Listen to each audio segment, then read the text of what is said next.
Oke. Oke, terima kasih. Ada Pak Kiamat. Ya. Mau disampaikan Pak Kiamat, silakan Pak Kiamat. Ya, luar biasa ya tausiah-tausiahnya. Ini aku mau kasih beberapa dalil ya. Tadi udah sangat banyak, jadi saya cuman sumbangsi dikit-dikit ya. Bentar saya kasih kursor. Tadi terkait pernyataan 25 lato-lato ya, bahwasanya Muhammad ini menikahi janda-janda itu tujuannya untuk menaikkan harkat martabat dari janda-janda. Nah, kita lihat di suatu riwayat ya, di dalam Sahih Bukhari 2143, derajatnya ijma ulama sahih. Nah, ini sebetulnya perbincangan ya antara Jabir dengan Muhammad ya. Saya ceritakan di sini, dikatakan ini, ketika kami hampir di Madinah, aku berjalan untuk pergi, lalu Muhammad bertanya, kamu mau kemana? Lalu Jabir menjawab, aku hendak menikah dengan seorang wanita yang pernah berkeluarga alias janda. Lalu apa jawabannya Muhammad? Muhammad bilang gini, tanya dia, kenapa tidak dengan seorang gadis sehingga kamu bisa bersenang-senang dengannya dan dia pun bisa bersenang-senang denganmu?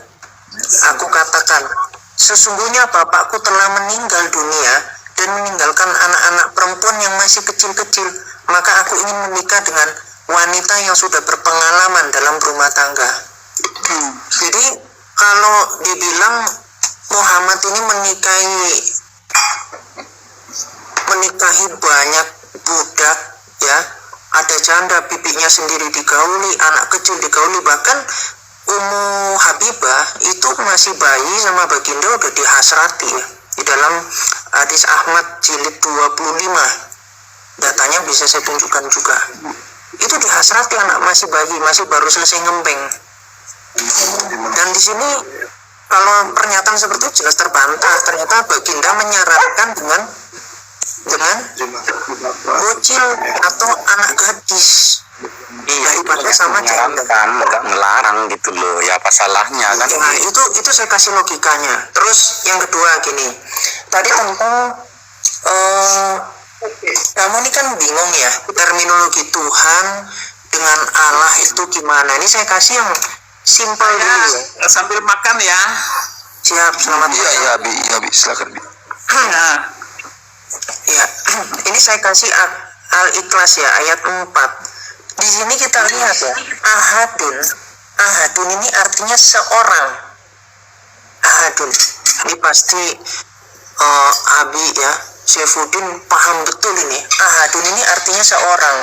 Nah, kalau kamu lihat di ayat pertama ya, Al-Ikhlas ayat pertama, di sini kan dikatakan gini, katakanlah ya, kul huwa dia ilahu Allah ahadun esa. Ini harusnya seorang, bukan esa, karena esa itu bahasa Arabnya ini nih. Ini contoh ya, dalam Al-An'am 19, esa itu wahidun. Ini bahasa Arabnya esa itu wahid.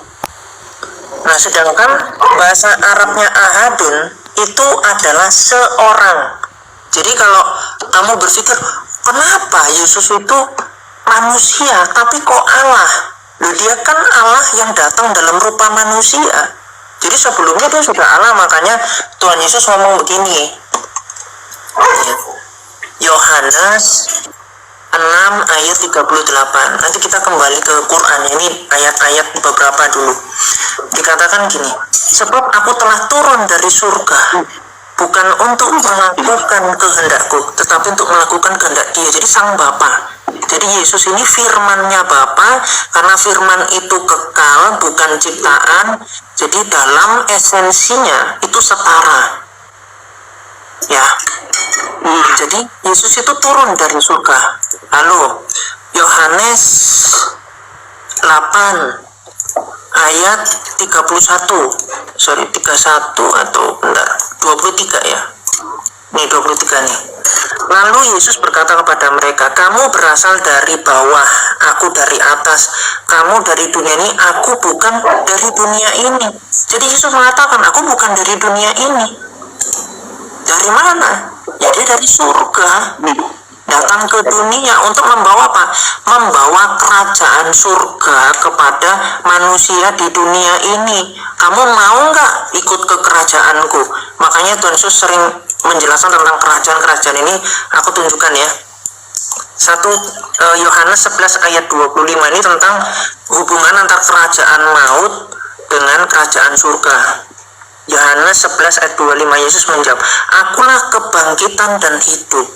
Barang siapa percaya kepadaku, ia akan hidup walaupun ia sudah mati. Gak ada satupun nabi yang berani mengatakan seperti ini.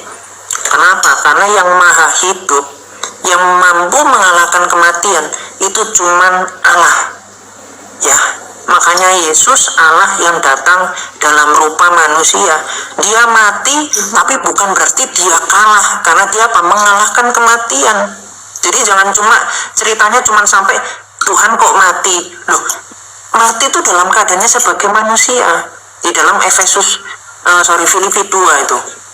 Baca dari ayat 5 sampai 8. Jadi mati dalam keadaannya sebagai manusia, bukan mati dalam keadaannya yang ilahi. Ini kan bicara tentang dua kodrat.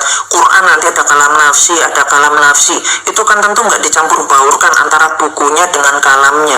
Ini pengertian sederhana, ya. Jadi kalau kita kembali kepada ayat Quran, ternyata dikatakan ini, katakanlah dia seorang Allah.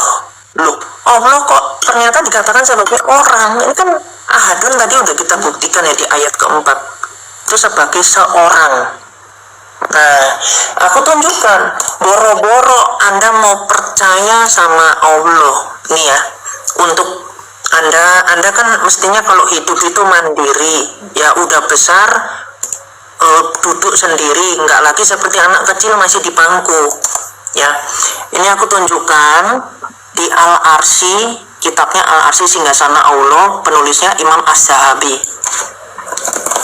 Nih ya, nih lihat nih, ini ceritanya Muhammad itu ditanyai oleh Ibnu Abbas. Jadi ini ceritanya dari Abdullah bin Abu Salama bahwa Ibnu Umar mengirim utusan kepada Ibnu Abbas untuk menanyakan kepadanya, apakah Muhammad pernah melihat robnya?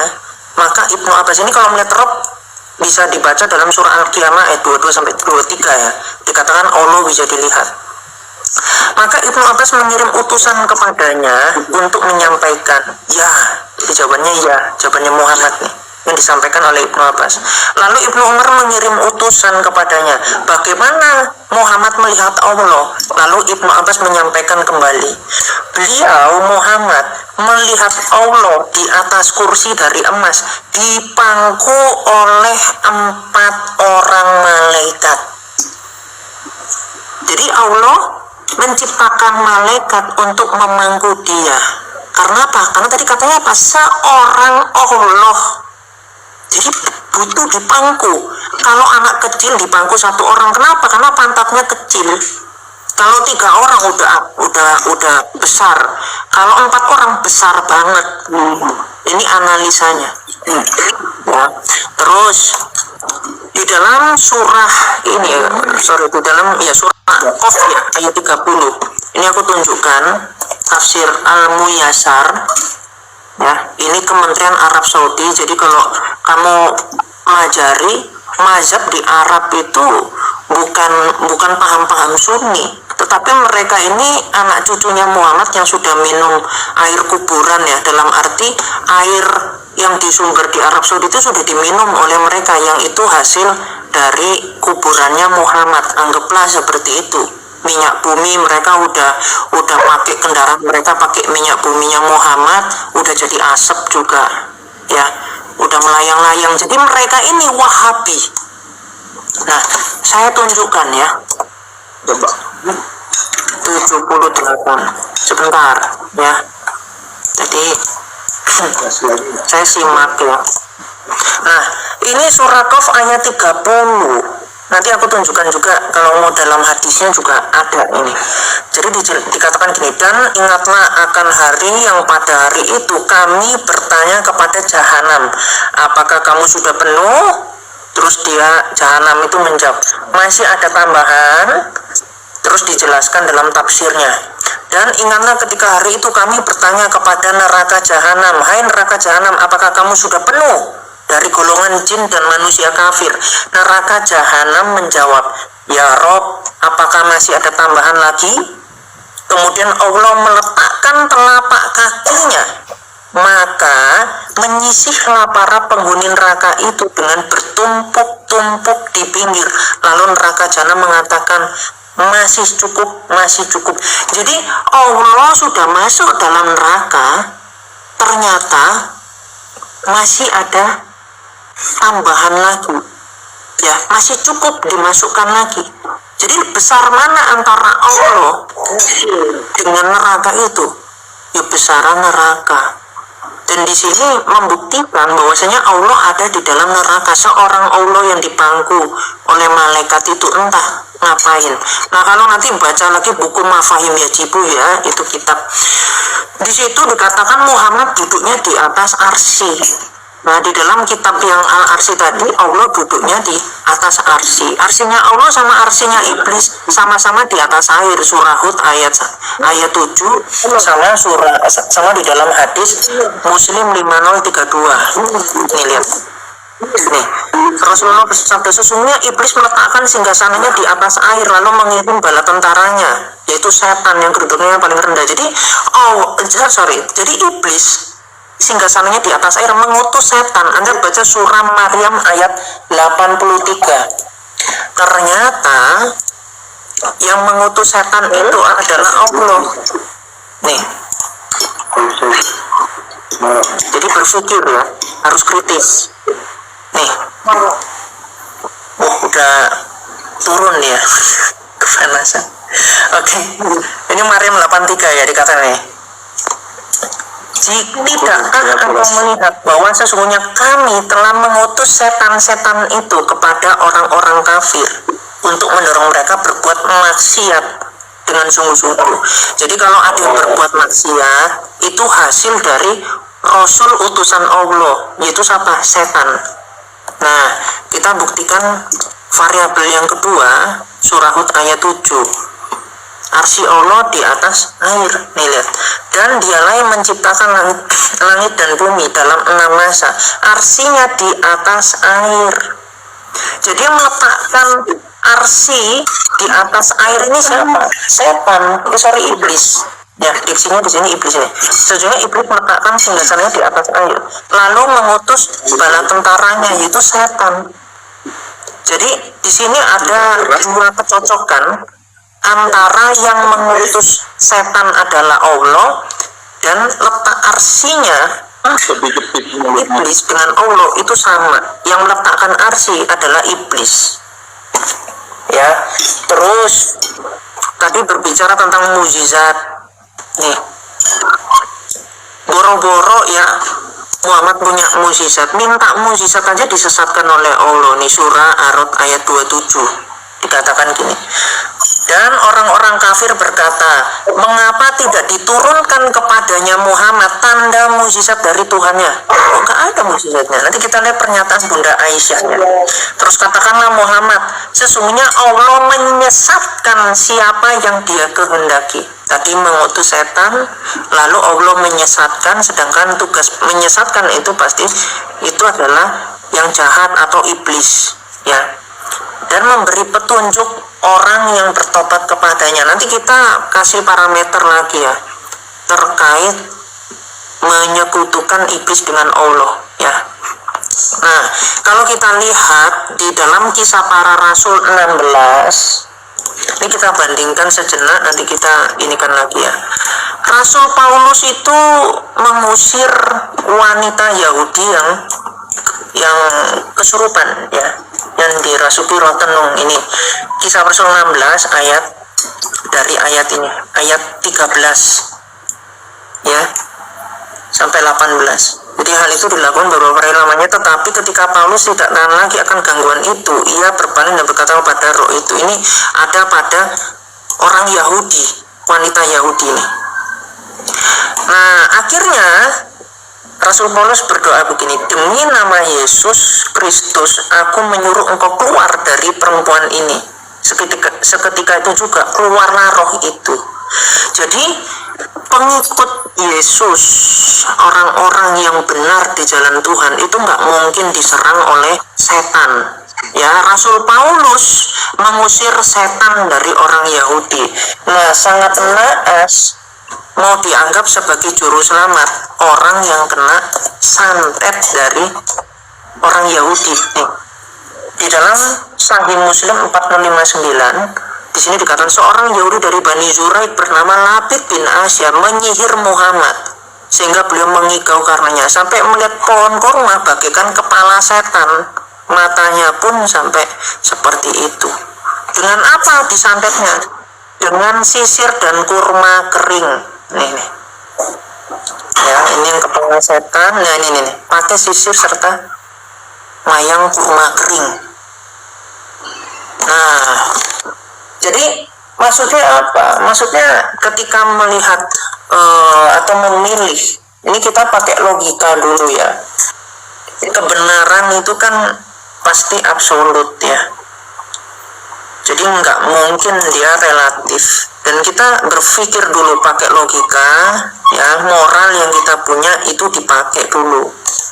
Jadi kalau udah nggak punya moral, repot juga ya memilih mana yang logik, mana yang udah pasti menyesatkan binasa, Tuhannya aja masuk neraka. Ya, junjungannya didoakan supaya selamat.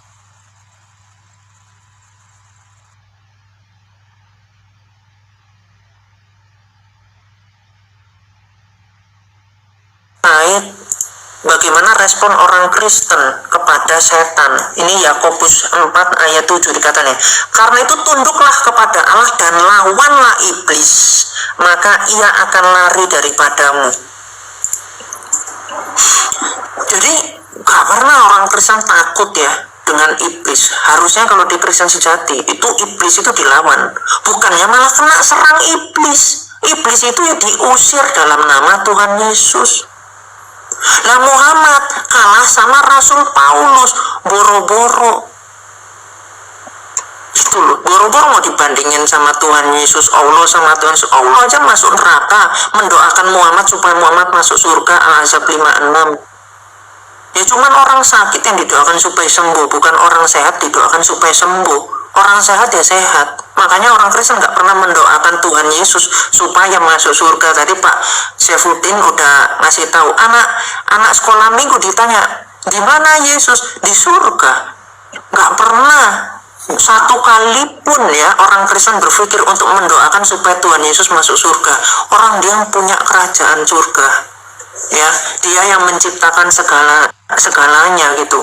Untuk apa kemudian masih mendoakan gitu? Nah, tapi kalau Muhammad mengatakan bumi ini milik Allah dan Rasulnya, wah, merampok orang, bunuh orang, ya, perkosa orang dan seterusnya. Surah 424, Al-Mu'minun 5-6, surah An-Nur ayat 33, surah di dalam hadis Muslim 3299, anak kecil dicarah, dijadikan ganimah, harta rampasan perang, terus dijual sama Muhammad ke musuh. Sama Abu Salamah udah mau diperkosa anak kecil ini. Jadi kan mengerikan sekali. Jadi berpikir itu yang penting itu. Kalau udah nggak bisa mikir ya jadinya cacat otaknya. Ya, kebiasaan dicekoki ajaran Islam ini jadi goblok. Makanya IQ rata-rata orang Indonesia itu 78. Ya. Nah, kita ambil patokan dari surah 16 ayat 99. Ini saya rasa ini logika yang baik, cuman Muhammad ini keceplosan ini ceritanya. Karena yang saya yakini dan mudah untuk membuktikan, Quran ini karangan Muhammad.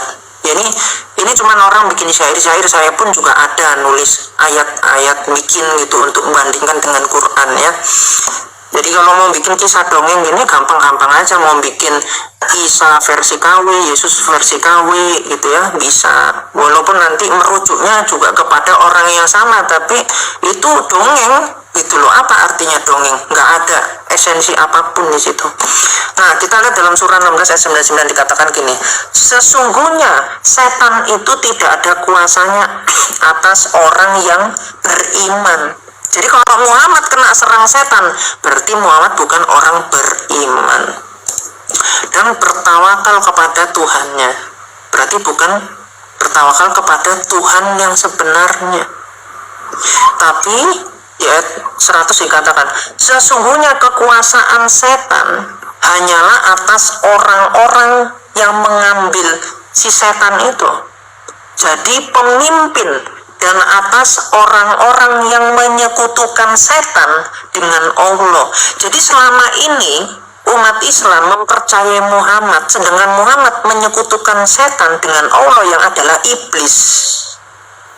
Jadi Muhammad ini kalah sama setan, kena santet ya. Setelah itu menyekutukan setan dengan iblis. Tadi kan udah dibuktikan terkait arsi. Jadi ini logikanya runtut.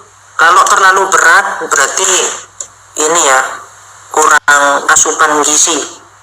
Jadi ini semestinya sangat mudah ya untuk dipahami. Nah, terus selanjutnya kalau kita lihat ya, ini tadi kan berbicara tentang negara-negara yang aman ya, bagaimana orang Kristen ini berpengaruh di dunia ini ya. 65,4% pre-Nobel itu adalah orang Kristen.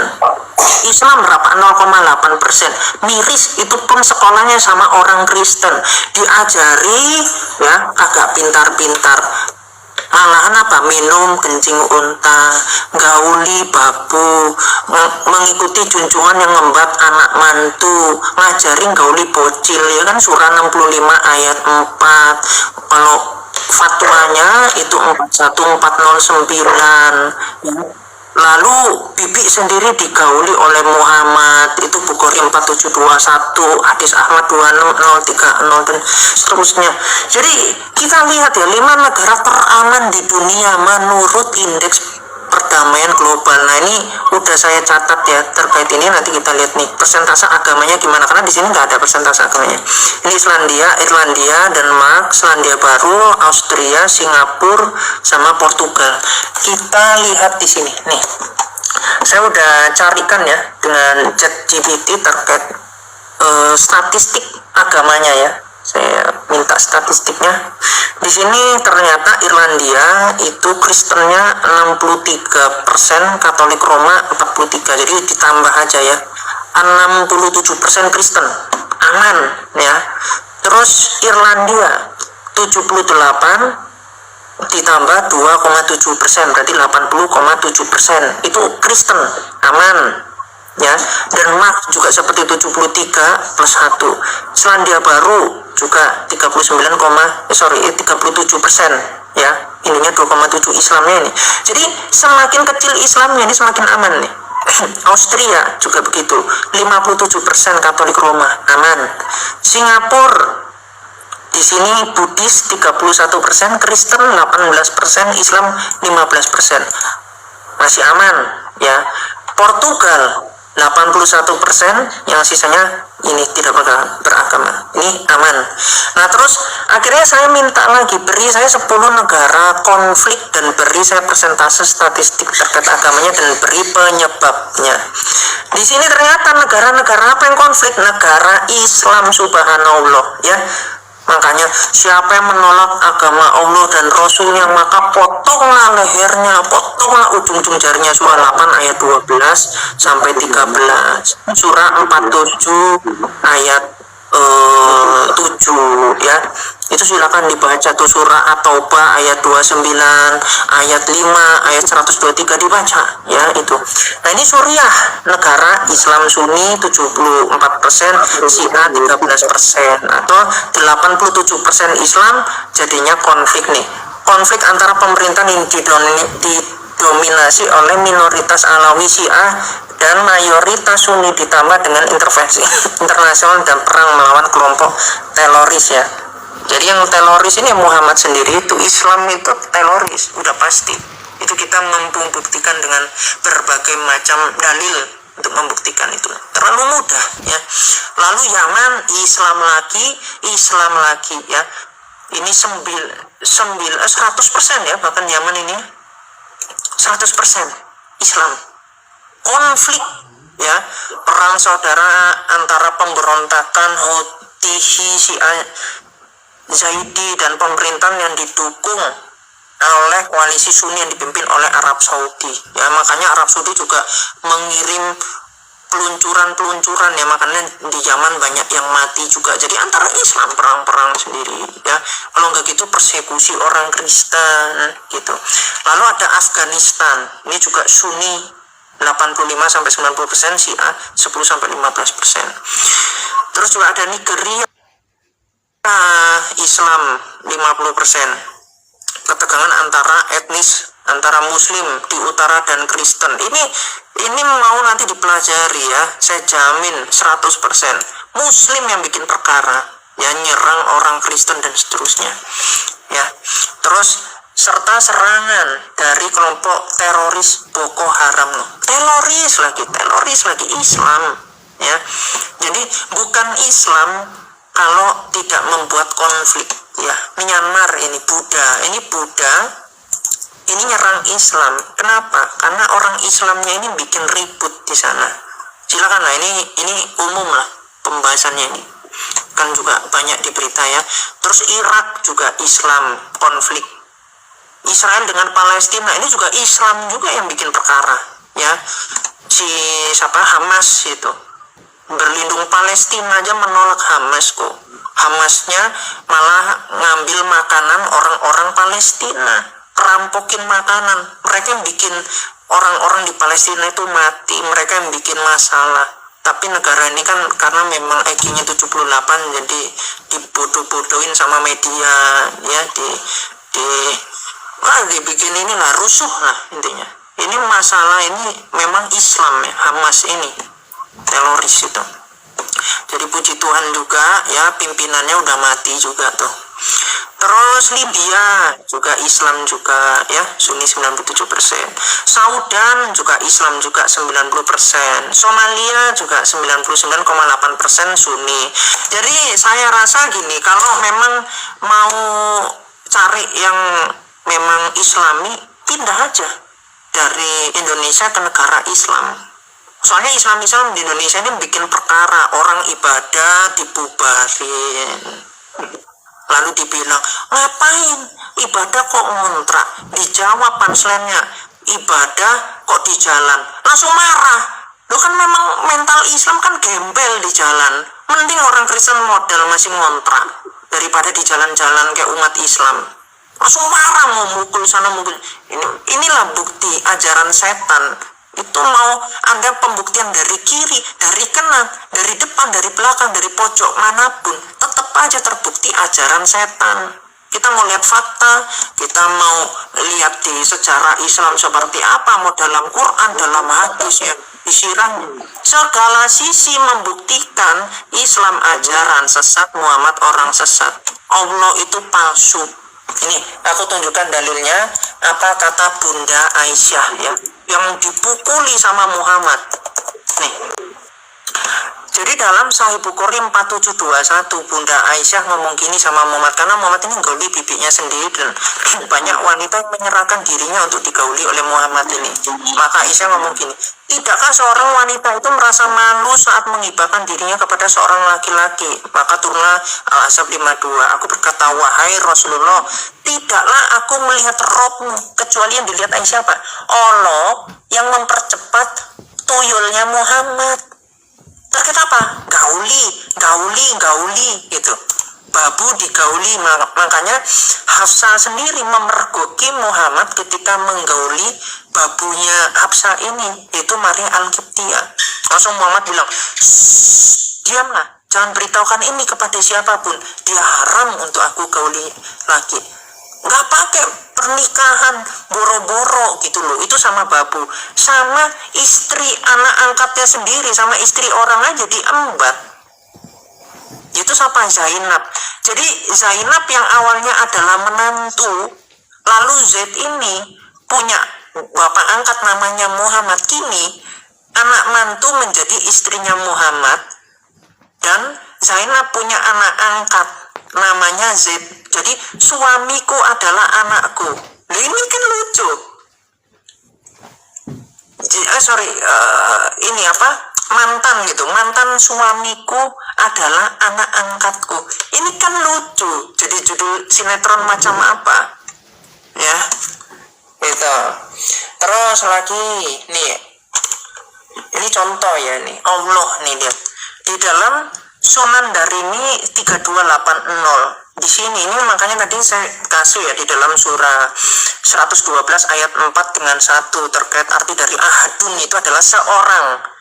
Nah, di sini dikatakan gini, Muhammad bersabda, sesungguhnya Allah tabrakallah membaca surat Toha dan surah Yasin 1000 tahun sebelum menciptakan langit dan bumi. Jadi gimana Allah bismillah gitu. Pantesan Allah sholat di dalam surah 33 ayat 56. Nih ya. Nih. Al-Ahzab 56. Loh, kalau ditanya, kok Tuhan kalian berdoa? Lah kan dia memiliki kodrat manusia. Apakah kemudian Anda akan bingung kalau Allah itu berdoa? Nih lihat. Allah kan gak punya kodrat manusia nih ya. Ini mau dibukakan di kamus juga saya ada nih. Ini dibilang apa? Allah nih, sesungguhnya Allah dan malaikat-malaikatnya yusholluna, berdoa. Jangan ditafsir lagi berdoa, ditafsir jadi menyampaikan ditafsir lagi jadi mohon rahmat. Ini kan jauh banget antara yang berdoa dengan menyampaikan. Anda berdoa juga menyampaikan kepada Tuhan, Anda berdoa juga mohon rahmat. Jadi makna sebenarnya ini berdoa yusolun, makanya umat Islam juga disuruh solo nih, suruh berdoa atas Muhammad ini. Jadi Allah dan malaikat berdoa untuk Muhammad, terus orang-orang Islam mohon karena rahmat, ini doa, ini solo. Jadi berdoalah, disuruh doa atasnya Nabi atau Muhammad, dan mohon karena keselamatan wasalimu. Ini makanya tadi Pak Saifuddin itu menjelaskan terkait Maryam ayat 33 ya. Ini terkait kalimat wasalamu.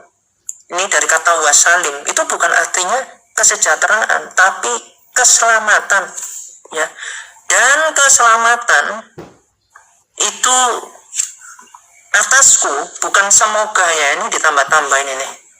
Dan keselamatan atasku dari hari kelahiranku dan hari aku meninggal dan hari kebangkitan hidup ya, dibangkitkan aku hidup nih.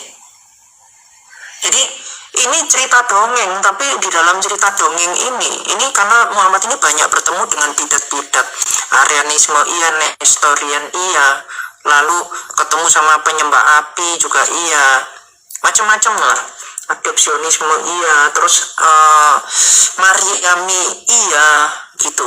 Jadi karena banyak bertemu bidat, termasuk juga ini ya, Yahudinya itu juga bidat ya, karena kan mereka rabi nih. Makanya Warokah bin Nawfal itu membaca Injil dalam bahasa Ibrani. Injil dalam bahasa Ibrani itu terjemahan dari kaum Nestorian. Makanya dalam sejarah gereja timur itu dijelaskan Warokah bin Nawfal itu diduga itu dia Nestorian ya. Terus terkait batu Hajar Aswad tadi juga ada membahas, dibilang batu dari surga. Ini sangat menjijikkan sekali ya kalau dibilang batu dari surga, terlalu dongeng lah. Ini saya ada jurnal ya dari Harvard. Ini judulnya Ka'bah Stone Not a Meteorite, Probably an Eclipse. Ya, ini jangan cuma baca judulnya, tapi isinya dibaca. Biasa judul itu thumbnail. Ini langsung saya tunjukkan supaya kawan-kawan juga semua melihat di tulisan yang dipahami oleh semua orang ya. Ini saya terjemahkan supaya langsung berpikir ya, jadi tanpa ragu-ragu. Ini jurnalnya ya, dari Departemen Geologi, jadi ini sains ya. Karena sering dibilang Quran ini tidak bertentangan dengan sains dan seterusnya, ini mudah sekali sebenarnya untuk bahas yang seperti itu. Ini dibaca ini ya, dikatakan ini, Hajar Aswad Ka'bah rupanya bukan meteorit, meskipun terdaftar sebagai contoh yang mungkin dalam katalog meteorit priori. Pita difusi dan atribut fisik, ini metodologinya ya. Lainnya menunjukkan bahwa itu adalah batu aki. Tuh. Jadi saya sering juga bukakan jadi karena Hajar Aswad ini batu aki, ini saya carikan batu aki ya, sebentar. Batu aki nih, jadi macam gini kawan-kawan ya, ini batu aki ya, Allah nih. Karena ada Allahnya ini, ketika umat Islam itu cium batu ini mengucapkan gini, ntar nomornya kok saya agak lupa ya, 4400 ya. Nah ini ya, nih Musnad Ahmad 4400, ini dalilnya sanadnya sahih ya. Jadi di sini Muhammad itu ketika dia beristilam ya, mencium, menyentuh dan berisyarat kepada Hajar Aswad sambil mengucapkan Bismillah Allahu Akbar, dengan menyebut nama Allah Maha Besar. Jadi di depan batu Muhammad menyebut nama Allah. Makanya tadi saya buktikan batu Hajar Aswad adalah batu aki yang dalamnya terdapat lafaz Allah. Makanya di dalam 2795 hadis Ahmad ya, di sini dikatakan ini, demi Allah Rasulullah, bentar ini kok beda ya isinya, bentar 2279 atau bentar ya, 2975, suka kebalik-balik ini. Nomor berapa ya? 29, sebentar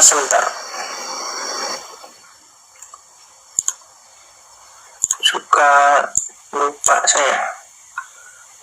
2275 gitu ya. Oh ya, ini ya, lihat nih, Musnad Ahmad 2275 ya. Di sini dikatakan Muhammad bersabda, sesungguhnya batu ini atau Hajar Aswad memiliki lisan dan 2 bibir. Ia akan menjadi saksi pada hari kiamat kepada siapa saja yang telah beristilam padanya dengan hak ya. Dan kemudian kalau kita lihat ya, ini kan punya lisan. Kita lihat di dalam Sahih Muslim 3505 tadi, Allah baca Quran, di sini juga lihat Allah punya mulut ketawa-ketawa nih, Muslim 3505.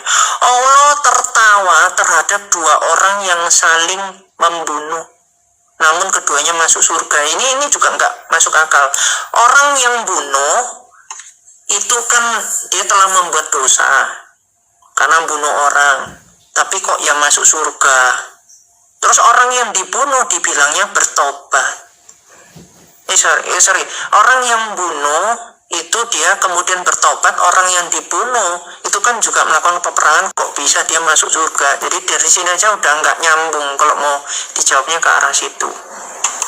Jadi yang penting Allah punya mulut, dan kemudian nanti Hajar Aswad ini akan bersaksi. Dan kalau kita lihat juga ya, di dalam hadis Muslim 4222 di sini Muhammad ngomong gini, sesungguhnya akulah yang paling mengenal batu di Ka'bah. Batu-batu itu memberi salam kepadaku sebelum aku diutus menjadi Rasul.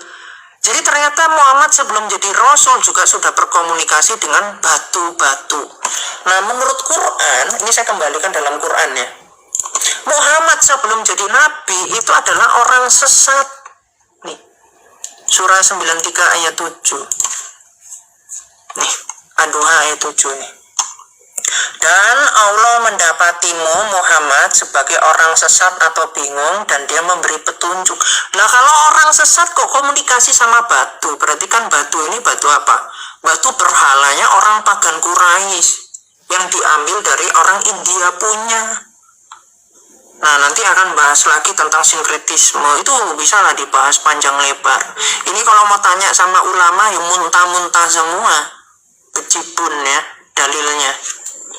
Ya, Muhammad ini orang sesat, bawa daging berhala, iya ya. 5373 hadis Ahmad nih. Nih. Ya, hadisnya sanadnya jangan khawatir sahih nih. Nih, Muhammad bertemu Zaid bin Amr bin Nufail di ujung Badar. Pertemuan itu terjadi sebelum turunnya wahyu kepada Muhammad nih. Sebelum turunnya wahyu ya. Maka Muhammad menyuguhkan sebuah hidangan berisi daging untuk si Zaid ini, bin Amr ini. Sayangnya Zaid bin Amr menolak menyantapnya. Saya berkata, saya tidak mau makan daging yang kalian sembelih dan dipersembahkan kepada berhala kalian. Jadi Muhammad sebelum jadi wahyu penyembah berhala. Ya terus perkataannya Muhammad yang ngomong sama batu, yang ketemu sama Jibril, yang bikin kecabulan, kok ya dipercaya dari Tuhan? Buahnya juga, buahnya ini buah iblis gitu, bikin konflik dan seterusnya. Terlalu simpel ya. Hal seperti ini harus dipahami dengan cermat. Jangan sampai beli kucing dalam karung ya umat Islam.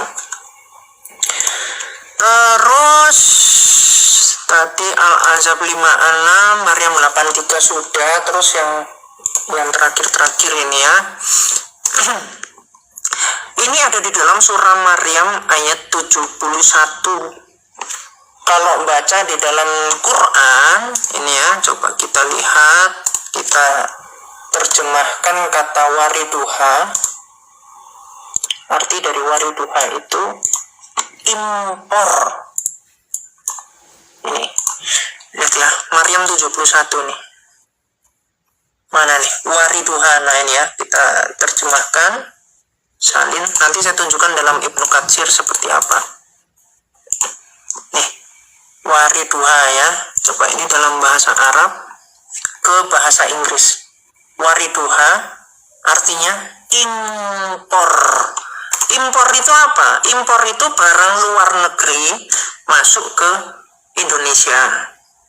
Kalau impornya manusia dalam surah Maryam 71 ya diimpor dari barang luar neraka, yaitu dunia, ke dalam neraka. Makanya artinya gini yang sebenarnya. Dan tidak ada seorang pun di antara kamu yang tidak diimpor ke dalam neraka. Hal itu bagi Tuhanmu adalah suatu ketentuan yang sudah ditetapkan. Jadi bicara ketetapan ini juga ditakdirkan 50.000 tahun sebelum penciptaan ya. Itu ada di dalam hadis Tirmizi 2082, dalam Quran 64 ayat 2 dan seterusnya, banyak ya dalil-dalilnya. Nah, demikian juga yang dijelaskan oleh Ibnu Katsir. Jadi sebagian ulama itu pun mengatakan bahwa semuanya akan memasukinya, akan masuk ke neraka. Bukan masuk di depan gerbang, bukan. Jadi masuk dalam neraka, bukan datang di depan. Itu nggak make sense. Karena di sini pun dijelaskan ya oleh Al-Aufi, berkata dari Ibnu Abbas tentang firman-Nya, dan tidak ada seorang pun yang daripadamu melainkan mendatangi neraka itu. Ini kalimat mendatangi. Di sini pakai istilah al-wurud juga. Artinya apa? Di sini dijelaskan. Ia berjalan di muka kaumnya di hari kiamat, lalu memasukkan mereka ke dalam neraka. Mendatangi neraka ini dijelaskan di sini ya. Mendatangi ini termasuk juga yang atasnya juga ya, Maryam 71, mendatangi neraka berarti memasukinya. Selamat umat Islam ya. Kepastian di agama Islam itu bukan keselamatan, bukan masuk surga. Kepastian dari agama Islam itu masuk neraka nih. Jadi kalau udah siap ya untuk masuk neraka, masuk aja dulu. Allahmu sama Muhammad aja di dalam neraka, masa kalian nggak mau ikutan? Jangan ngaku sebagai kekasih Allah kalau tidak mengikuti mereka yang di dalam neraka. Ya, nikmati. Jadi kalau cuman ngomong kok Tuhan bisa jadi manusia, ya jawabannya sangat sederhana. Bagi orang Kristen Tuhan itu maha kuasa, maha kasih, dia membawa kerajaan surga ke dunia. Tapi kalau kamu mau binasa, ikutlah Muhammad yang cabul, yang tukang ribut, yang bikin onar, tukang potong orang. Ini ya 1405 Bukhari. Nih, beliau memotong tangan dan kaki mereka serta mencongkel mata-mata mereka dengan besi panas, lalu menjemur mereka di bawah panas dan ditindih dengan bebatuan. Terus tukang perkosa ya, di dalam surah 9 ayat 49. Nih, lihat. Nih, terkait atau 49 ada orang yang bilang sama Muhammad nih, jangan kamu menjadikan saya terjerumus dalam fitnah. Terus dibilang, dijelaskan oleh seluruh ulama ya, ini mufasir nomor 1 At-Tabari ya, tafsir tertua 845 ya. Loh, kok nggak bisa dibelinya? Nah, 845 nih. Di sini Al-Jad itu dibilang sama Muhammad gini, Muhammad bersabda, ikutlah dalam perang Tabuk, niscaya kalian akan mendapatkan gadis-gadis Bani Asfar dan wanita-wanita Romawi. Jadi tujuannya Muhammad ini bukan berdakwah. Tujuannya Muhammad ini untuk cari cewek-cewek untuk ngerampok. Ayo dapat cewek-cewek. Kayak begitu ajaannya Muhammad. Bukannya ayo kita datang ke Tabuk walaupun kita dianiaya, tapi kita jangan takut untuk mengabarkan Islam. Bukan begitu. Justru merangin Muhammad itu dan menjarai wanita-wanita. Nanti kalau mau dibahas lagi, ini kan mereka menentang Muhammad loh. Muhammad ini yang bikin perkara. Termasuk Muhammad diusir dari Mekah, itu juga Muhammad yang bikin perkara. Muhammad bikin penistaan ke Tuhan-Tuhannya orang Quraisy. Alah, Mbak Solus, penghayal, otakmu nggak jalan. Coba jelaskan ke saya. Silakan dijelaskan ini Muhammad kok sampai ngajak perkosa. Apa sebab guru kau itu dipenggal kepalanya? Badut Solus, Mbak Solus. Lebih baik dia mengabarkan kebenaran lalu dipenggal tapi nggak membalas daripada Muhammad orang diam-diam dipenggal lehernya, diajak perkosa orang, diajak bunuh sana bunuh sini, merampok. 10 hukum Taurat dilanggar semua oleh Muhammad, si orang biadab ini. Mohon maaf ya, karena memang terlalu dia. Anak kecil pun sama Muhammad digauli ya, dipukul bahkan Aisyah. Lihat nih ya, Nasai 2010 nih ya, derajatnya sahih, bisa baca juga di Muslim ya 1619. Aisyah itu dicap dadanya, dipukul sama Muhammad, didorong nih, lantas Muhammad memukulku yang cukup menjadikanku kesakitan. Ini perkara apa sih? Perkara Muhammad nafsunya itu tidak tersalurkan, dikira Aisyah ketiduran. Lalu Muhammad keluar kamar, keluar rumah, terus sama Aisyah diikuti sampai ke baki. Nah Muhammad balik badan emosi, dikejarlah si Aisyah, langsung digebukin sama Muhammad ini. Kalau di dalam Sirah Nabawiyah, kepalanya Aisyah pun sampai sakit. Jadi ini ya, jadi nggak hanya dipukul badannya, nggak hanya didorong, tapi kepalanya pun dijotos juga oleh Muhammad. Jadi lihat ya peristiwa dari Amr sama Cut, siapa itu? Cut Intan ya, yang viral. Itu saya ketawa aja, saya lihat ini kan Islam, Muhammad aja ngebukin istrinya, kok sekarang Islam pada nggak terima. Ini sampai wartawan mukul kepalanya si suaminya. Loh, kalau Muhammad ya ada di zaman sekarang, mau kalian begituin? Orang teladan kalian. Terus ada istri menyiram kemaluan suaminya dengan air keras karena suaminya nikah diam-diam. Loh, Muhammad aja nikah diam-diam gak pakai izin istrinya, bahkan ada fatwanya ya, menikah lagi atau poligami itu gak perlu izin sama istri.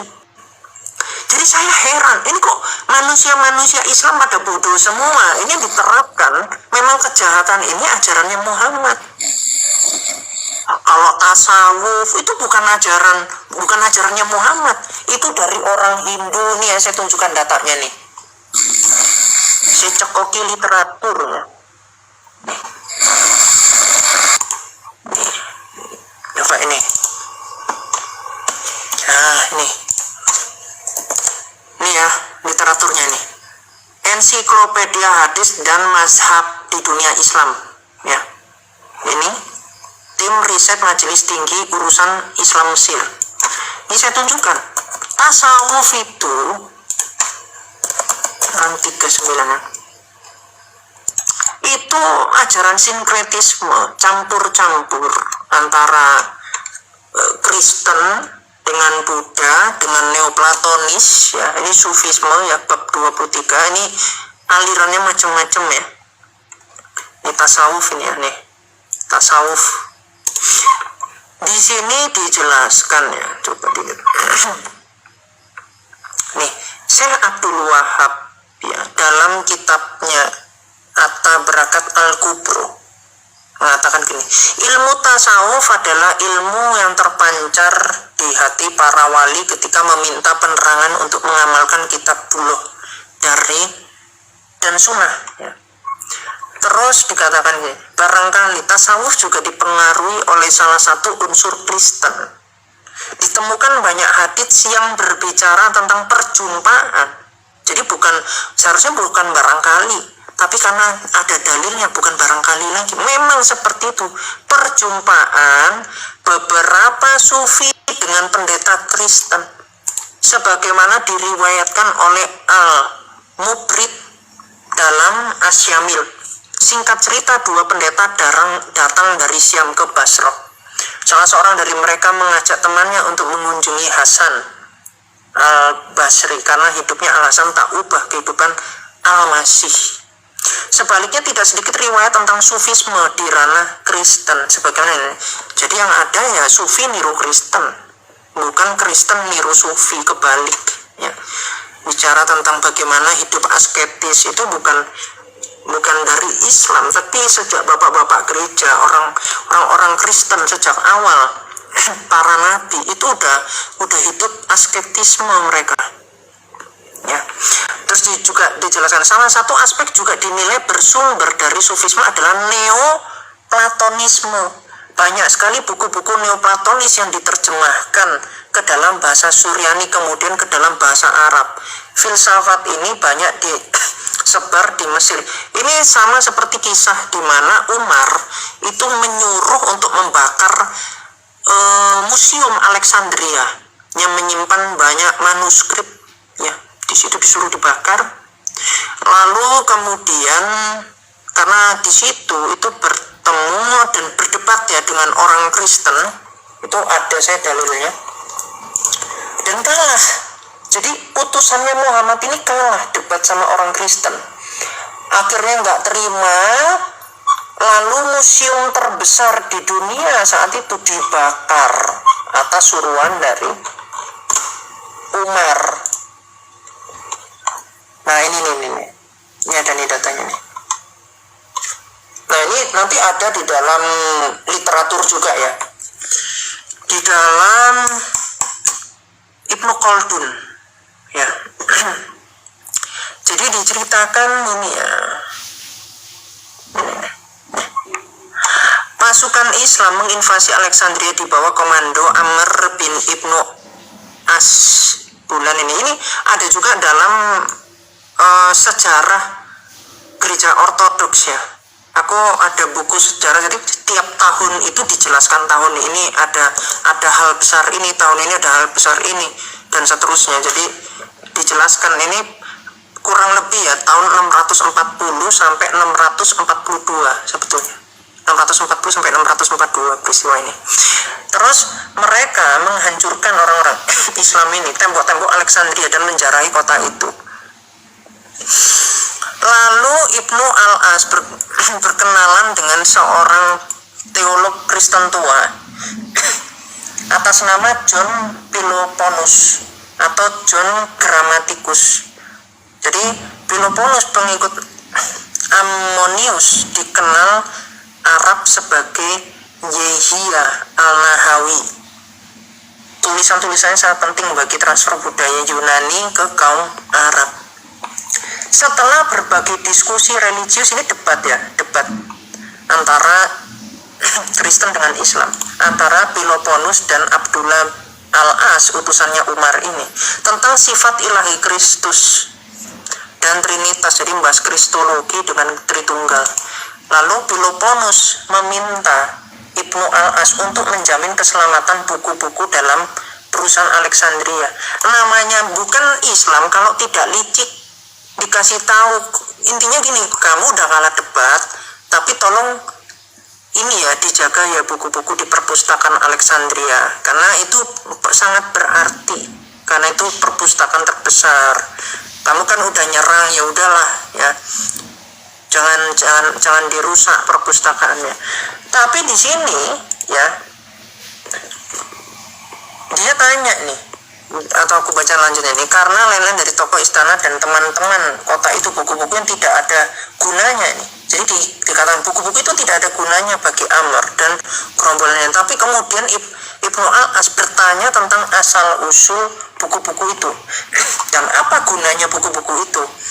Lalu Philoponus mulai menceritakan cerita tentang bibliotek dari Alexandria sejak pendiriannya dari Ptolemy II. Ini yang menerjemahkan Septuagint di abad ketiga ya, ketika orang-orang Yahudi tidak bisa berbahasa Ibrani, lalu menyuruh Imam Besar Eliezer untuk menyuruh 72 rabi-rabi Yahudi, nama-namanya juga ada ya.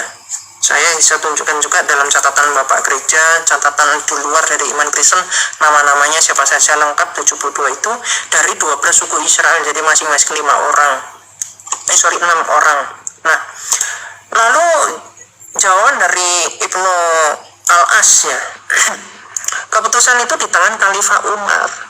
Lalu Al-As menulis kepada Umar ini dan juga 1080 Iya, naik lagi tuh. 1088. Iya, naik lagi berarti. Jangan saya dong. Oh gitu.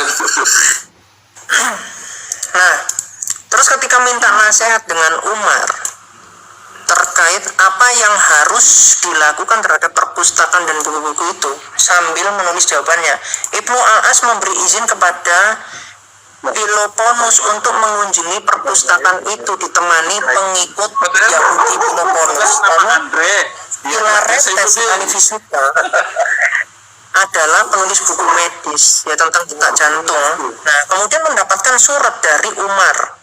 Isinya gini dari Umar. Sehubungan dengan buku-buku yang Anda sebut, ini ada dalam Ibnu Khaldun ya.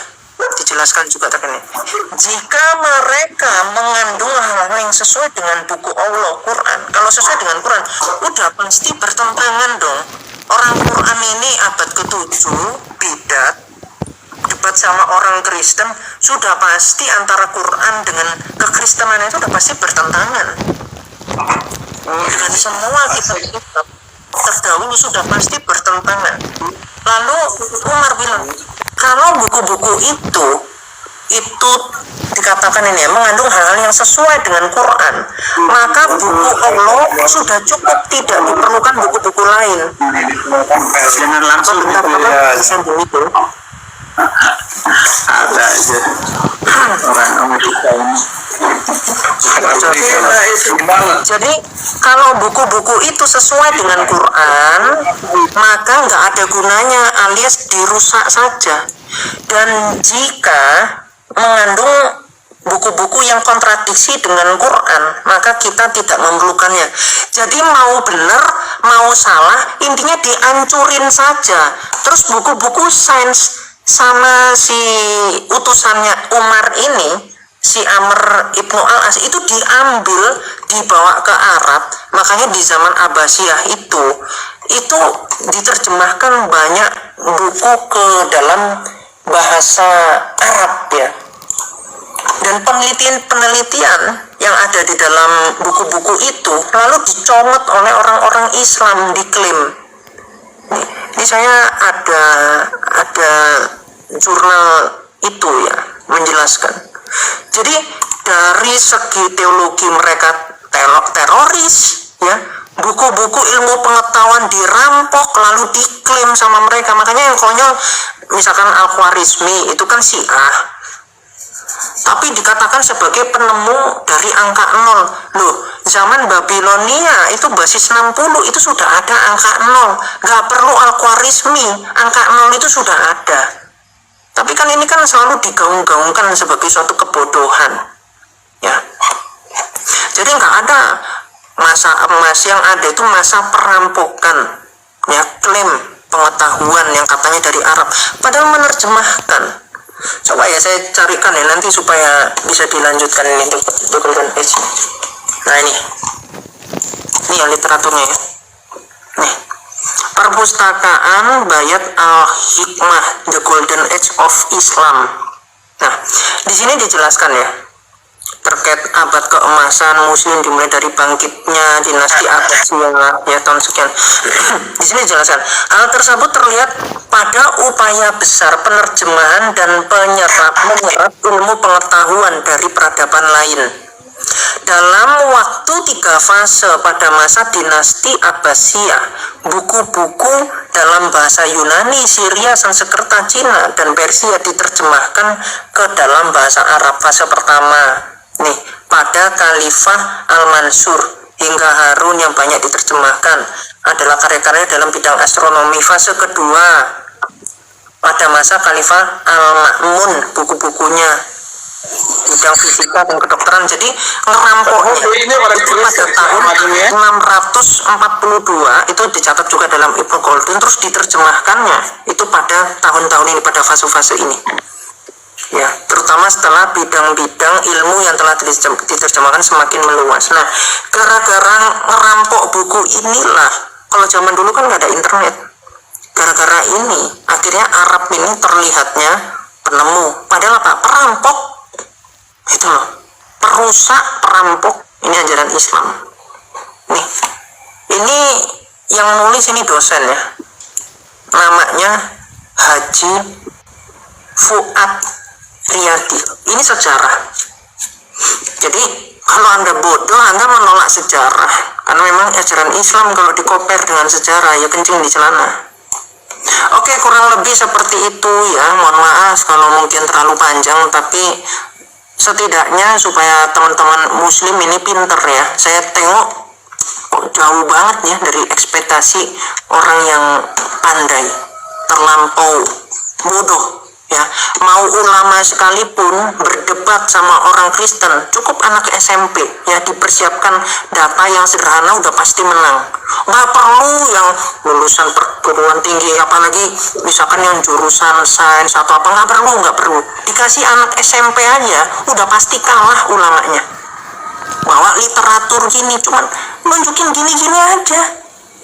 Nggak perlu banyak literatur, nggak perlu satu literatur aja. Ini contoh ya, kayak tadi saya bawakan surah 9 ayat 49, ini Muhammad kok cabul, itu doang mereka nggak bisa jawab.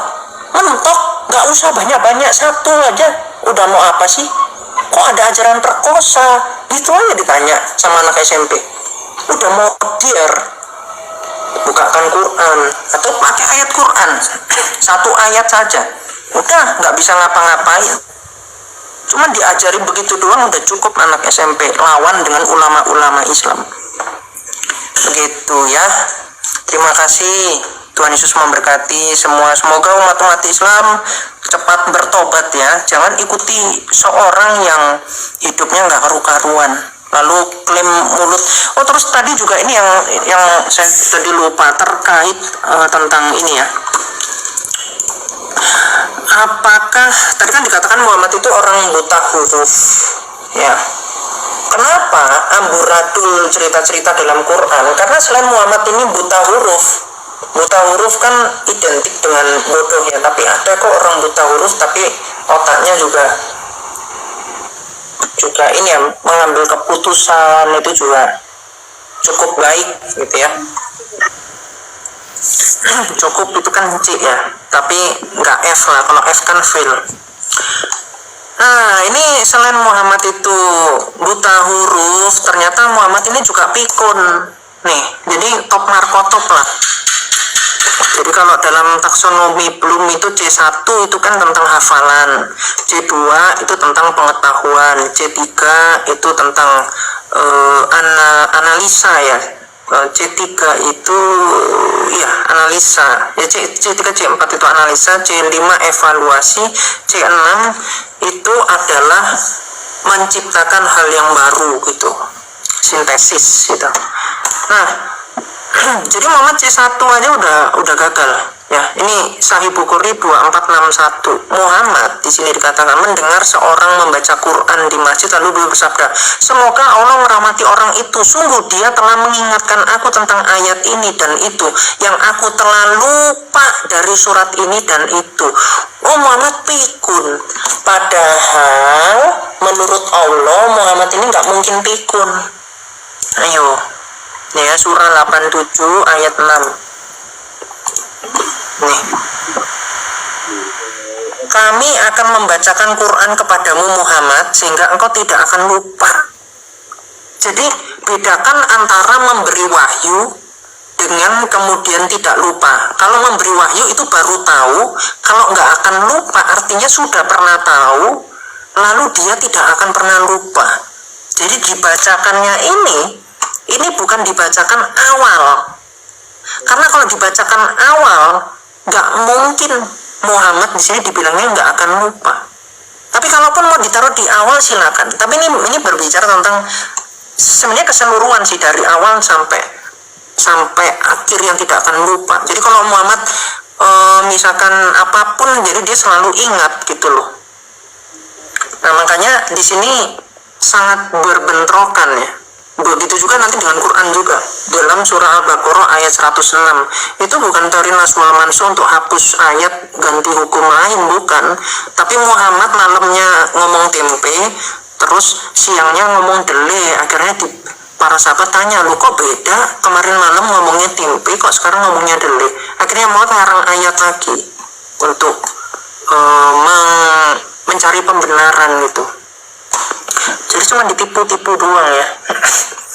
Kayak ayat hijab itu ternyata dalam Bukhari 147 itu muridnya Aisyah itu diintip sama Umar, kayak gitu-gitulah. Jadi ini ya, jadi kok bisa Allah omong kosong? Ya karena Allah itu Muhammad itu sendiri. Jadi jangan ngarep ya, Allah itu ada. Aisyah aja bilang Allah nggak ada, nanti kan Bukhari 4721 itu jelas. Oke, seperti itu nanti ajaran burit, sodok-sodok pantat itu juga ada Al-Baqarah 223. Jadi berpikirlah panjang-panjang, terus juga terkait ini ya surga neraka, karena Tuhan Yesus itu yang pemilik surga. Tuhan Yesus bilang dalam Matius 22:28-30, di surga nggak ada kawin mengawin, yang ngajarikan mengawin sesat. Dan terbukti Muhammad orang sesat, ngajari di surga tegang 70 tahun. Ini yang literaturnya nih, di surga tegang 70 tahun. Yang muslim-muslim tingkat ini yang kalau datang ke masjid paling belakang, yang paling depan aja kagak ngerti, apalagi yang paling belakang cuman aspun.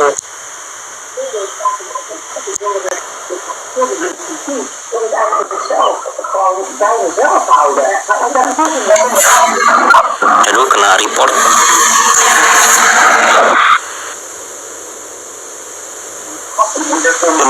Kena report. Keben dia tuh. Lanjut, Pak. Halo. Abi, lanjut Abi. Iya. Iya, dia tadi kena Bennett itu. Kiamat kenapa hilang? Kena Bennett, Bi. Orang cerita biasa kok. Biasa Bi kerjaan. Oh gitu. Terus channel dia nanti nggak bisa naik lagi kalau dilaporin begitu? nggak bisa ganti akun lah sampai waktu durasi yang ditentukan. Oh gitu. Jadi suspend. Apa saja coba ajarin saya TikTok, biar apa saja yang nggak boleh diomongin. Kata-kata kasar kalau yang saya tahu kata-kata kasar, baru ya tergantung laporan juga Oh begitu. Iya, kadang orang itu kan kalau nggak suka kan suka-suka ngelapor gitu, ngelapor ke TikTok, di report, di suspend kita. Dia bikin laporan ke TikTok, nanti orang TikToknya yang nge-ban. Orang hidup rukun damai sentosa. Coba naikin itu TikTok saya ke sini. Nah ini Ada namanya. ada Saifuddin Ibrahim TV. Sangat baik. Monitor Bang Son. Coba saya belajar dulu. Coba dinaikin ke sini. Di apa aja Abi di request naiknya biar Gimana requestnya? kayak tadi Abi. Biar ditarik dulu. Saya mau belajar. Baru dibikinin TikTok. Saya jarang ini. Oh oke sebentar.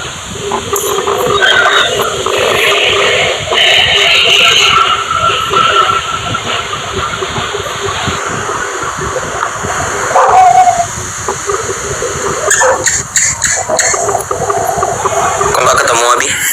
Ada Saifuddin Ibrahim TV. Biar saya live di teman ini, Saifuddin Ibrahim TV. Coba dinaikin. Oke. Nah, ya itu.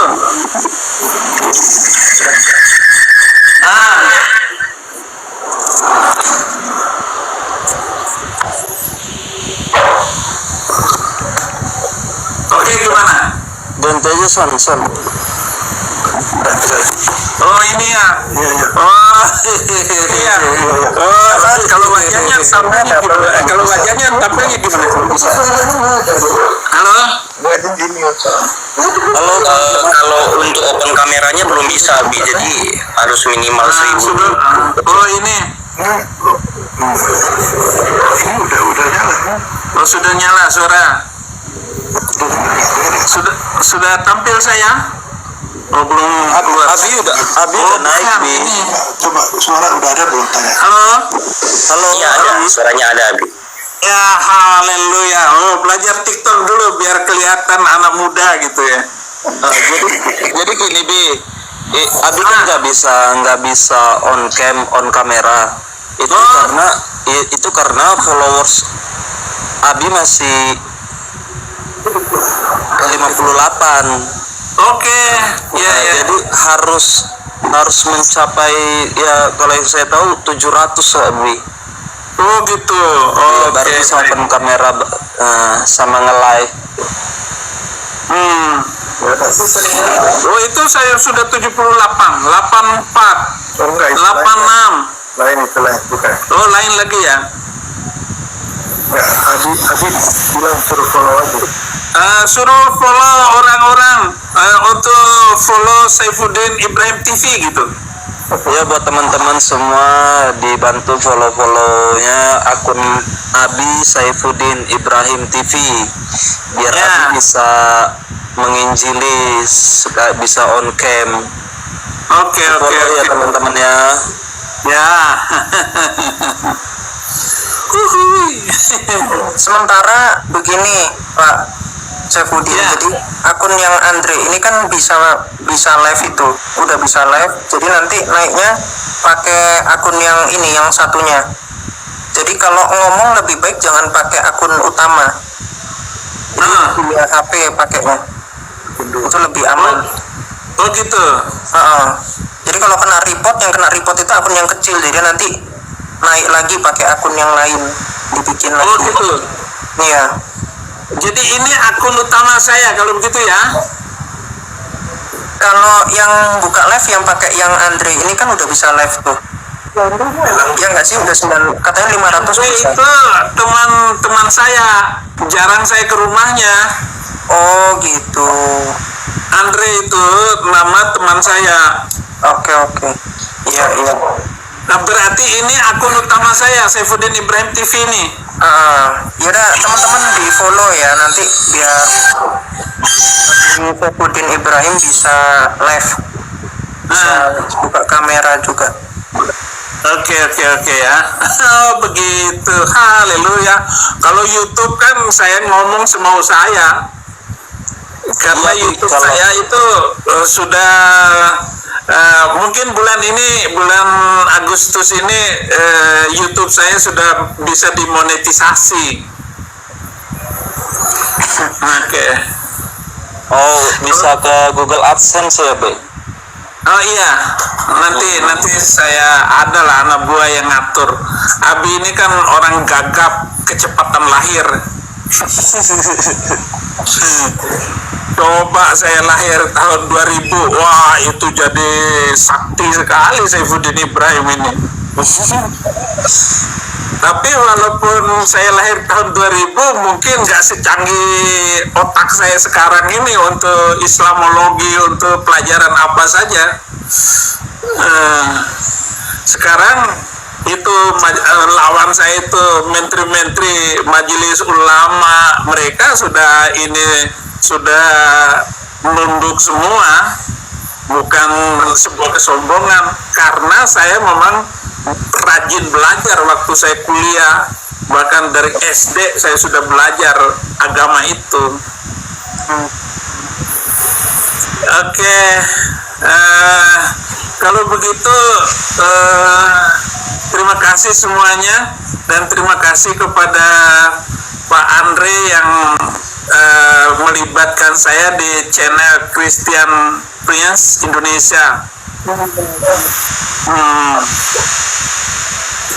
Jadi saya nanti kalau saya minta untuk naikin lagi ya Christian Prince, untuk saya masuk nanti suatu saat kalau ada waktu gitu, saya Iya, dimasukin. siap Abi, siap. Oke. Siap Abi. Teman-teman tolong bantu di follow Abi, saya Abi ya teman-teman ya, supaya bisa nanti menambah-nambahi kita dalam berdiskusi ya, buat saudara-saudaraku yang di bawah ini. Iya. Siap, saya izin follow ya. Ya, follow saya, terus bantu saya untuk pandai di dalam bersikap bijak di dalam ini. Jangan sampai TikTok saya juga di branded sama mereka, di suspend sama subrunisasi ini, subrunisme. Kalau kata Bang CP, Abi bukan Ya. apologet kalau belum kena Bennett. Oh gitu. Haleluya.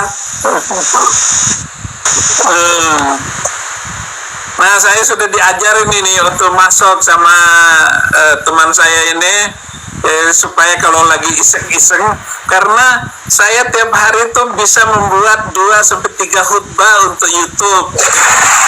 Kalau di Amerika itu bangun saya minimal jam 5 pagi, kemudian jam 10 malam baru boleh tidur.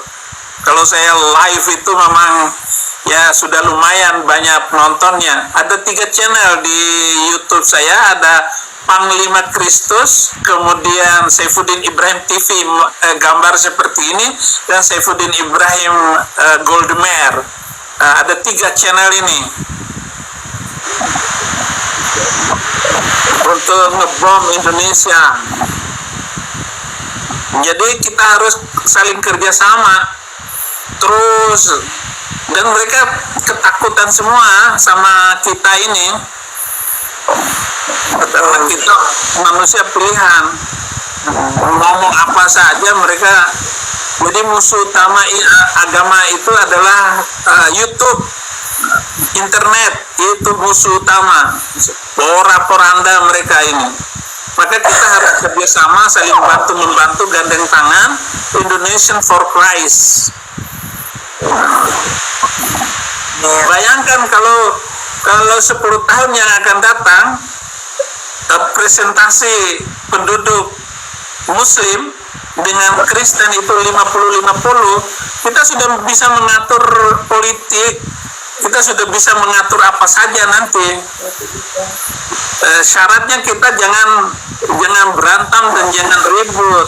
Orang Kristen nggak usah banyak lah, partai-partai politik itu nggak usah. Sekarang kita mainkan ini berkat Tuhan yang berupa teknologi ini. Indonesia itu dipegang 80% itu orang Kristen yang pegang duit. Tetapi orang Kristen, pengusaha-pengusaha itu nggak percaya dengan pendeta-pendeta, dengan orang-orang Kristen dan sebagainya ini. Sedikit sekali yang percaya. Kenapa? Karena memang banyak di antara kita ini yang kurang jujur di dalam keuangan, lebih mementingkan makan pribadi, uang pribadi sendiri, kekayaan sendiri. Untuk apa? Tuhan Yesus itu sudah ngasih cukup makan sepiring, sudah selesai. Hidup hanya menunggu mati, ngapain kamu harus menipu, korupsi, berbohong? Jadi begitu. Itu saran nasihat saya untuk para penginjil muda Indonesia. Dan saya sangat bersyukur sekali muncul apologet yang luar biasa seperti kalian ini. Saya sangat bangga sekali loh. Kita harus berbangga itu semuanya. Pokoknya Indonesia bagi Kristus. Zuman ngumpet di ketek riva. Udahlah biarin, kita jangan ngeledek Zuma itu, biarin aja. Semakin banyak mulut bohongnya itu, semakin banyak Muslim itu kapok, terutama mereka-mereka yang tahu main medsos. Mereka akan habis semuanya, nggak lama lagi mereka. Tinggal bagaimana para hamba Tuhan Indonesia ini nggak ribut masalah doktrin, maju sama-sama untuk menginjil, memberitakan Injil. Kalau satu orang Kristen menginjil 5 nama setiap bulan, wah, betapa hebatnya ini Indonesia suatu saat menjadi negara mayoritas Kristen. Dan Indonesia akan maju. Satu-satunya yang membuat negara itu maju harus bebas berpikir, bebas melaksanakan ibadah, dan juga bebas memahami firman Tuhan itu. Biarin aja orang mau ngomong apa, jadi begitu. Oke. Terima kasih. Sudah ada 259 yang nonton saya ini. Banyak. Ada 170. Oh, rupanya pengikut saya sudah 170.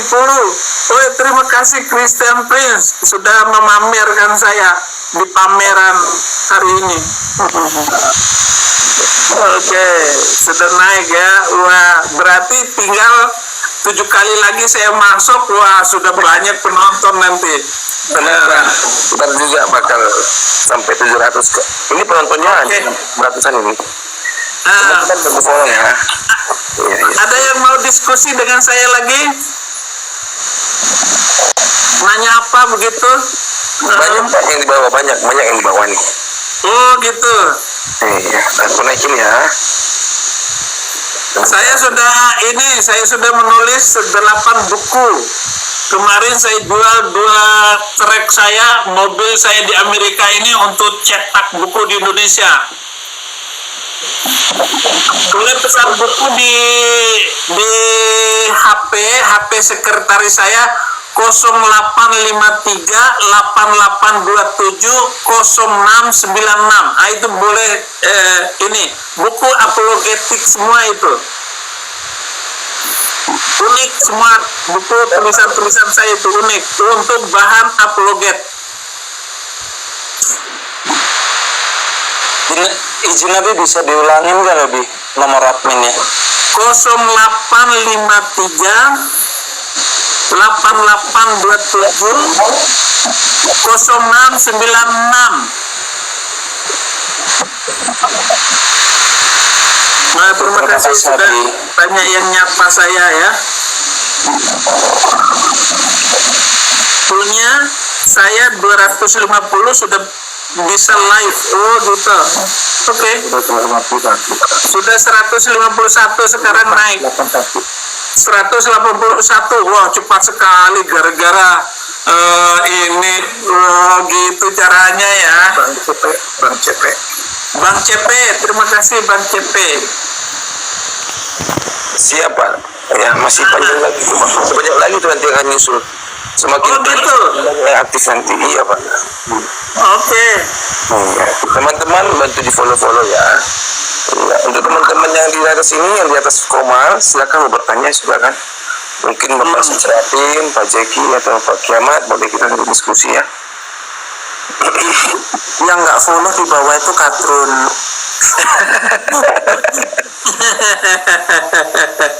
Nggak apa-apa kok, saya nggak takut sama Sudrun. Kepanasan mereka di bawah itu. Iya, memang panas ya. Memang mereka itu bangsa panas dan mereka itu susah yang namanya juga keledai liar. Ulaika hum keledai liar. Mereka adalah keledai liar gitu. Mereka kejang-kejang. Sudrun kelojotan. Follow saya dong, Sudrun.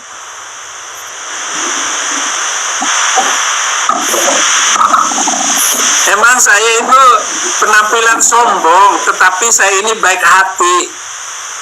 Oh, baik sekali. Kalau kalian itu bergaul secara perseorangan, ketemu langsung dengan saya, pokoknya saya traktir semuanya.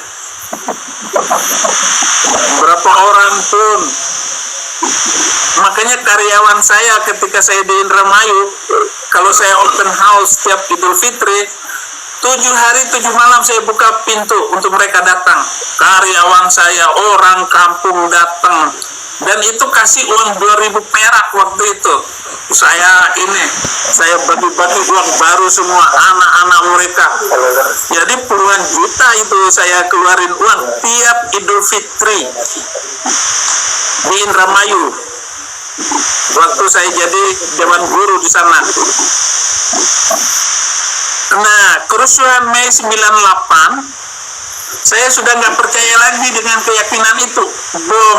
Bom di Bali, saya tambah nggak suka lagi dengan keyakinan itu. Akhirnya tidak ada cara lain. Satu-satunya cara saya harus menjadi orang Kristen.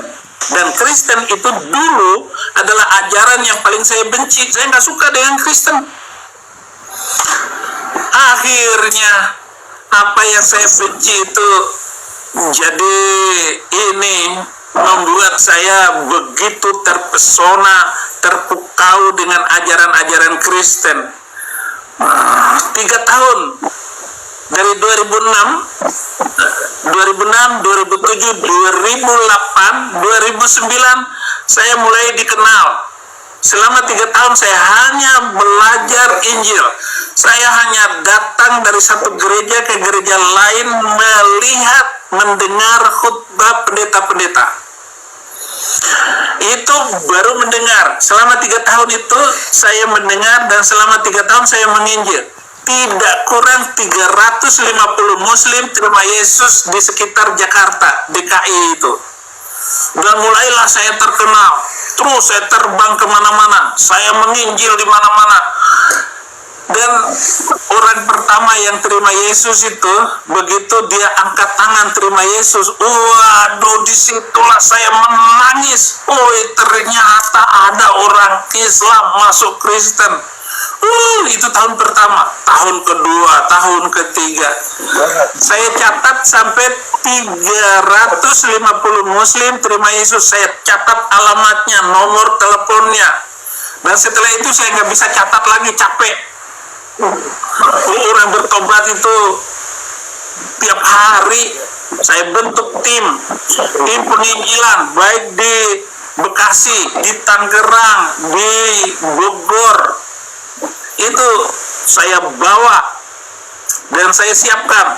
Ada camp penginjil sejati, 3 hari 3 malam saya latih mereka untuk menjadi penginjil. Wah, sekarang nggak dihitung lagi. Saya menulis buku, saya ke luar negeri, saya ke Malaysia itu 3 bulan sekali untuk melatih penginjil di Malaysia. Konsepnya sama, khutbah saya tinggalkan semua kepada mereka, dan mereka bisa melakukan khutbah itu. Nah, sekarang saya sudah menulis, mungkin saya nggak hitung persis, itu lebih kurang 6.000 khutbah yang saya tulis sekarang ini. Dan bagaimana buku-buku itu bisa dicetak di Indonesia, kalau bisa itu digratisin buku itu. Baik khutbah pure, murni khutbah Alkitabiah, khutbah perbandingan Alkitab Al-Quran, kemudian khutbah Islam itu sendiri. Dan sehingga sekarang ini saya dulu kader pimpinan pusat Muhammadiyah, saya kuliah di Solo, ambil jurusan perbandingan agama. Semua agama saya pelajari, Yahudi, Kristen, Islam, Hindu, Buddha, saya pelajari. Wah, selama selesai kuliah itu sampai 20 tahun kemudian, sampai saya mengambil satu keputusan untuk meninggalkan keyakinan itu, karena nggak bisa dipertahankan. Kitab suci yang saya pelajari selama ini tidak mampu menjadikan dunia ini damai. Hanya firman Tuhan, hanya Alkitab yang akan membuat dunia ini damai, yang akan membuat orang cerdas. Roma 1 ayat 16, sebab aku mempunyai keyakinan yang kokoh terhadap Injil. Sebab Injil adalah kekuatan Allah untuk menyelamatkan setiap orang percaya, pertama-tama orang Yahudi dan juga orang Yunani. Jadi Alkitab ini akan membuat kita semakin cepat dewasa. Jadi Alkitab ini membuat kita semakin cepat dewasa. Sedangkan bangsa Indonesia bikin cepat tua, lambat dewasa. Tetapi Alkitab membuat kita cepat dewasa. Bedakan orang anak muda Kristen dengan anak muda Islam, kedewasaannya siapa yang lebih cepat dewasa? Pastilah Alkitab. Kenapa? Alkitab mengajar dan menuntun untuk itu. Paulus mengajarkan kepada Timotius, jangan ada orang yang menganggapmu rendah karena kamu muda, tapi jadilah teladan dalam segala hal. Jadi bagaimana si Timotius itu kurang pengalaman, bahkan orang nggak pandai ngomong. Alkitab Paulus mengajar sedemikian rupa si Timotius ini, sehingga dalam usia 17 tahun Timotius langsung dewasa dan menjadi gembala dalam usia yang sangat muda. Tetapi sekarang di mana-mana gereja-gereja, orang ini sudah tua, mestinya sudah pensiun untuk menjadi gembala. Dia nggak mau turun-turun. Mestinya anak muda harus diberikan kesempatan untuk memimpin, diberikan kesempatan untuk menjadi hamba Tuhan, gembala, seperti apa yang dilakukan oleh Paulus. Maka sekarang Kristen di dunia ini tidak maju dan tidak terbuka. Kenapa? Karena pendeta-pendetanya itu nggak mau memberikan kesempatan kepada anak muda. Harus ini dong, harus berikan kesempatan anak muda. Kalau saya menunjukkan kelemahan ketika saya ditangkap, waktu saya ditangkap 2017, saya mengajukan pleidoy. Seluruh pleidoy saya itu tidak ada satu pun membela diri saya, tetapi saya membela bagaimana agama Injil boleh diberitakan. Jangan ada yang menghambat Injil ini. Itu sebabnya begitu saya di penjara dan saya menyampaikan pleidoy, muncul anak-anak muda yang luar biasa, sehingga mereka berani bersaksi.